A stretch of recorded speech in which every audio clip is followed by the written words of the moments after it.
beaucoup de rumeurs sur Bukavu, la province du Sud Kivu.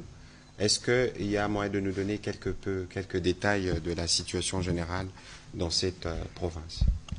La ville de Bukavu est une ville extrêmement mobilisée sur cette question parce qu'elle est frontalière en termes de province.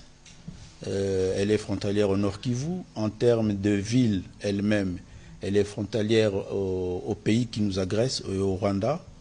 Il faut savoir que dans cette sous-région, ils ont une histoire assez longue de conflits et d'antagonisme avec le Rwanda. Donc les populations de cette province et principalement de la ville de Bukavu se mobilisent et sont très mobilisées et s'organisent parce que, comme je l'ai dit tout à l'heure, il est question pour nous de résister à cette énième aventure qui avait déjà été identifiée autrement par les pères de l'indépendance. Il faut se rappeler que notre premier ministre avait parlé de la balkanisation du Congo.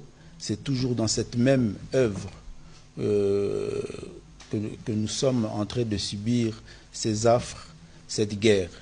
Et dans la ville de Bukavu, depuis lors, il y a une très forte mobilisation autour du gouverneur de la province et une très forte résistance civile. Et je crois que c'est positif et ça nous permet d'espérer.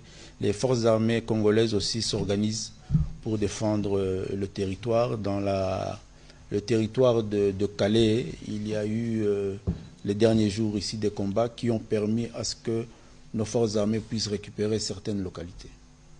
Voilà, merci beaucoup.